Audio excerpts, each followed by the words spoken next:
This is Gobekli Tepe, and what we're going to talk about today is that it was not only an amazing ceremonial site, but also a center of knowledge unlike any other. But if you are joining us for the first time, welcome to the channel, where we bring you the finest selection of mysterious ancient sites from around the globe. Now, let's begin. We already know that Gobekli Tepe was one of the world's first known human settlements. It also appears to be the oldest known temple complex, given its T-shaped pillars which seem to have been erected for a sacred purpose. Yet, we are still working hard to understand this place. In fact, our understanding is constantly expanding as researchers continue to piece together the incredible story behind it. For instance, some researchers believe that the pillars of Gobekli Tepe served as an astronomical clock to track the passage of time. We can see this perspective presented in the documentary Secrets of the Lost Giants. The expert says, quote, "The pillars of Gobekli Tepe represent an ancient astronomical clock dating back over 12,000 years. They are arranged according to the path of the Pleiades star cluster and form part of a gigantic calendar." He goes on to say that the circle represents the movement of the sun around the earth and that the pillars, like the hands of a clock, point towards the rising and setting of the sun. Interestingly enough, if you count the number of pillars around the enclosure, there are exactly 365. This could have been used to track the days of the year, or it could have been used to predict the solar and lunar eclipses. Some of the pillars contain holes, either carved naturally or possibly by humans, though we do not know yet. They could be used as rudimentary sockets for wooden poles that would aid in tracking the movements of the sun. However, others argue that these holes served a completely different function. Graham Hancock argues that these circular marks found on several pillars represent a type of ancient writing, similar to the tradition of ancient Egyptian hieroglyphics. Graham Hancock writes, quote, "To take one example, Pillar 42 has a sequence of 29 of these punched holes, arranged in a pattern that is repeated 3 times. If we translate this sequence into a hieroglyphic system, we find that it means, quite simply, the stars, as in the stars in the sky. So then all over the site, various other sequences of punched holes can be read as a kind of proto-writing." He goes on to write that this evidence strongly suggests that Gobekli Tepe was a site of astronomical research as well as religious ceremony. Let's not forget that Gobekli Tepe's layout appears to follow certain geometric patterns as well. For instance, the main circular enclosure aligns very closely with the cardinal directions, north, east, south, and west. Its gate is oriented with the sunrise on the summer solstice. There are also additional enclosures within the larger enclosure that have their own astronomical associations. For instance, Enclosure D is situated so that the pillars mark the rising of the Pleiades star cluster. Enclosure C contains an altar-like structure in its center, and it is surrounded by pillars that may have once contained depictions of animals and other figures. The altar-like structure seems to align with the winter solstice sunrise. Enclosure B is the largest, and it contains 2 distinct structures, each with a circle of pillars. Then we have Enclosure A, which has many unusual characteristics. For instance, here is a map of Enclosure A overlaid onto a grid. The grid lines reveal a perfect square within the imperfect circle. And when we enter the square, we find a series of pillars arranged along the lines of a compass. Some of these pillars have strange symbols carved on them. And another interesting detail is that the longest pillar in the entire complex is located in Enclosure A. This pillar, labeled 79, is 19 feet tall, while the average height of the pillars is closer to 11 feet tall. This would make Pillar 79 almost twice the size of the average pillar. And interestingly enough, many of the pillars throughout the site appear to be purposefully positioned so that their shadows meet at a central point during the equinoxes. As we know, the most common shape used throughout Gobekli Tepe is the circle, and the experts acknowledge that it is unusual because circles require precise measurements in order to construct them properly. It is highly unlikely that ancient people would have randomly stumbled upon such precise geometric shapes without any tools or technology. Therefore, it is obvious that someone knew what they were doing when planning out the site. But what we have said so far is merely scratching the surface. Another aspect of this site that needs to be addressed is the abundance of animal carvings. These carvings depict dozens of animals, including gazelles, bulls, lions, ducks, foxes, snakes, spiders, scorpions, fish, and more. All of these animals are depicted with incredible accuracy, down to their eyes, ears, teeth, and claws.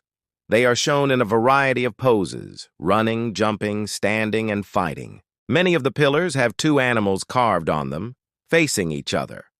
Others show hunting scenes with spears and nets. Still others have a single animal with a human figure nearby, almost as if they are interacting with each other. But this is not the first time that animal symbolism has been associated with megalithic structures. For instance, there are many stone circles in England that are decorated with bull carvings.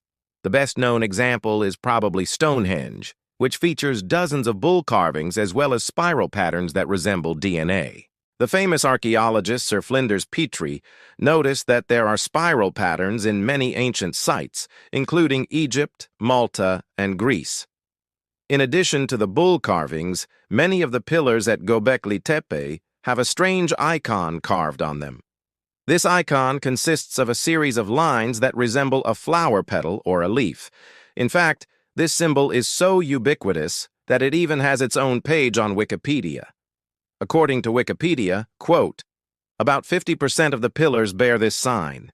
It is typically a series of 7 to 19 lines radiating from a central point, resembling a flower bud or a spider. The motif appears to be random in distribution, appearing equally on pillars all across the site, and there is no apparent correlation between the pillars displaying the motif and any other architectural or archaeological features.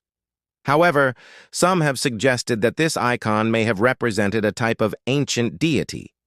It is certainly possible, given the high amount of religious activity that took place at this location. One of the most debated aspects of Gobekli Tepe is how the ancient people were able to construct such a massive project. You see, given that the settlement existed before the invention of the wheel, it is highly unlikely that the builders dragged these massive stones into place. Instead, they likely used a sophisticated system of ramps, levers, and rollers in order to move these rocks. In fact, the site itself appears to have been carefully selected based on its natural features. The massive rocks were likely quarried from nearby mountains using copper tools, which allowed them to extract large flakes from the rock. And this would have produced sharp edges that could have been used as cutting tools themselves. It is important to note that Gobekli Tepe is not the only ancient site that exhibits traces of prehistoric knowledge. For instance, there is the Nabta Playa site in Egypt, which dates back to 4000 BC. Here we see the oldest known astronomical observatory, constructed from a series of stone circles. Each circle is aligned with the rising of a particular constellation. There is also the ancient city of Jericho, which was inhabited by humans as early as 9000 BC. One of its most notable features is a tower that was constructed around 8000 BC, near the end of the last ice age. Its exact purpose is unknown, but it is believed to have played a significant role in the settlement. Then we have the ancient city of Çatalhöyük, which was founded around 7500 BC. It is well known for its intricate wall paintings, which depict scenes from daily life as well as supernatural events. One of the most famous examples is the bull leaping fresco, which shows a man attempting to leap over a bull. It is believed to represent a fertility ritual. So what was Gobekli Tepe used for? Was it a religious sanctuary, an astronomical observatory, a school for advanced learning, a center for healing, a community gathering space, a fortress, a palace, or something else entirely? Or maybe it was used for multiple purposes throughout its lifetime. We really don't know. But what we do know is that the ancient builders possessed knowledge that we are only beginning to understand.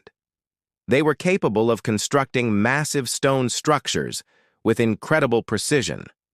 They had a deep understanding of astronomy and the cycles of the cosmos. They kept detailed records of their observations and passed them down to future generations. And they created works of art that express their spiritual beliefs and values. They may have even had contact with extraterrestrial beings who shared their wisdom and technology. Who knows? And the truth is that we may never fully understand the true purpose of Gobekli Tepe. The mystery is part of what makes this site so fascinating, and it keeps researchers coming back for more. What we can say for sure is that it was a place where the ancients came together to worship the divine, to learn about the world around them, and to leave behind a legacy that has survived for thousands of years. But what I really want to know is what you think. Please let me know your thoughts in the comments below. What do you think the purpose of Gobekli Tepe was? Do you think the ancient builders inherited their wisdom from a forgotten civilization? Or do you think they learned it through observation and experimentation? I really would love to hear your opinion. And if you haven't done so already, please consider liking the video, subscribing to the channel, and hitting the notification bell. All of those things really help us out. In the next episode, we will talk about Gobekli Tepe's most controversial feature. I'm talking about the possibility that it was destroyed by a catastrophic event, perhaps a massive flood or a volcanic eruption. So make sure you come back soon to check it out. Until then, thanks so much for watching. I hope you enjoyed the video, and I'll see you in the next one.